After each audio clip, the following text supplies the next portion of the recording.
जय जगन्नाथ मेरे प्यारे किसान भाइयों, एग्रीकल्चर बाबा हेल्प डेस्क में आपका हार्दिक स्वागत है। आज के वीडियो में हम बात करेंगे कि बहुत सी बार होता है क्या है, हमारे किसान भाई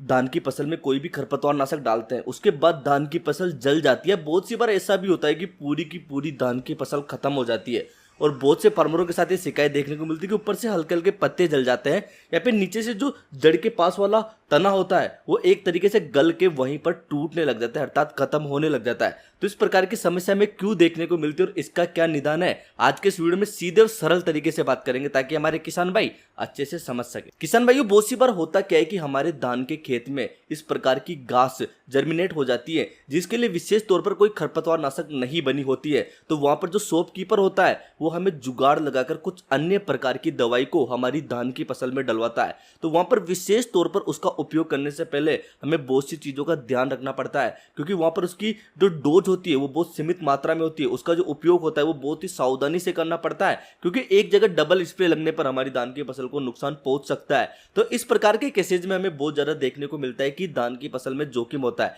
फेन नुकसान 9.3% होती है, जो मुख्य तौर पर हमारे एरिया में जिसको कहा जाता है ताड़ी वाला घास, जो एक जगह से दूसरी जगह गिठान बनाकर चलता है, उसको मारने के लिए उपयोग में ली जाती है। मेरे अनुसार ये धान के लिए रिकमेंड नहीं है, फिर भी जो शॉपकीपर होते हैं इसको जो किसान की समस्या होती है इसको हल करने के लिए इसका उपयोग धान की फसल में करवाता है। विशेष तौर पर मेजर तौर पर मैं मेरे अनुभव के आधार पर इसको 15 ml प्रति जो 15 लीटर की टंकी होती है उसमें रिकमेंड करता हूं, लेकिन बहुत से फार्मर भाई फिर भी हमारी नहीं मानते हैं और 20 से लेकर 25 ml तक डाल देते हैं। हालांकि बहुत से ऐसे एरिया है जहां पर ये 20 से 25 ml डलती है, क्योंकि वहां का रेजिडेंस इस प्रकार से अनुकूल हो चुका है इस दवाई के लिए, तो वहां पर इसका कोई उन्हें विपरीत रिजल्ट्स देखने को नहीं मिलता। लेकिन हमारे एरिया में भी ये 15 ml पर ही चल रही है। तो बहुत से किसान इस साल भी समस्या को देखा मैंने बहुत से किसानों के साथ कि उन्होंने डोज अधिक कर दी या फिर एक जगह डबल स्प्रे कर दिया, तो वहां पर उनकी दांत बहुत हद तक नीचे बैठ गई और जल गई। आप एक और चीज देख सकते हो कि बहुत सी बार क्या होती है, कुछ ऐसी कंपनियां होती है जो लिखती टेक्निकल क्या है लेकिन मात्रा उसके मानकों से ज्यादा होती है, क्योंकि वो रिजल्ट दिखाने के लिए मात्रा अधिक उसके अंदर डाल देते हैं। तो वहां पर भी इस प्रकार की समस्या देखने को मिलती है। आप ये स्क्रीन पर फोटो देख सकते हो, ये दान में मतलब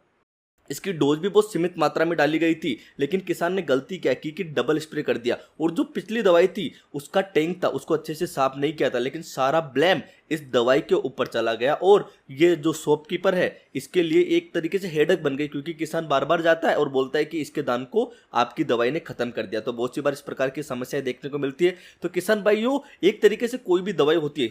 हालांकि एकाध प्रतिशत ऐसे केस भी होते हैं जिसमें शॉपकीपर की गलती से अलग दवाई दे दी जाती है जहां पर फसल नष्ट हो जाती है, लेकिन सभी मामलों में ऐसा नहीं होता। बहुत से मामलों में गलती किसान की होती है और वो सीधा शॉपकीपर के ऊपर चढ़ जाता है। तो मेरे प्यारे किसान भाइयों, किसी भी दवाई का आप स्प्रे कर रहे हो तो उसके बारे में 2-3 बार कंसल्ट करें शॉपकीपर को। अगर कुछ अलग विशेष प्रकार की दवाई दी गई है तो आपका यह फर्ज बनता है कि आप शॉपकीपर को अवगत कराएं, 2-3 बार अवगत कराएं कि इसका किस प्रकार उपयोग करना है। और अगर फिर भी किसी भी प्रकार की बर्निंग आती है तो आप शॉपकीपर से कंसल्ट करके थोड़ा ठंडे दिमाग से अपनी फसल को बचाने का प्रयास करें, क्योंकि बहुत से ऐसे टॉनिक है, बहुत से ऐसे फंगीसाइड है, कुछ भी करके आप अपनी फसल में स्प्रे करके या फिर पीजीआर के साथ जमीन में डाल के आप इसको अच्छे से वापस से ग्रो कर सकते हो। तो मेरे प्यारे किसान भाई, इस चीज का विशेष ध्यान रखें। और अगर आप फेनोक्सा 9.3% अपने धान की क्रॉप में यूज कर रहे हो तो विशेष तौर पर इस चीज का ध्यान रखिए कि डोज को संतुलित मात्रा में रखें, जो आपका शॉपकीपर आपको रिकमेंड करता है, जो आपके एरिया में चलती है, जिन लोगों ने इसका उपयोग कर रखा है उनसे सलाह करके इसकी डोज को निर्धारित करें।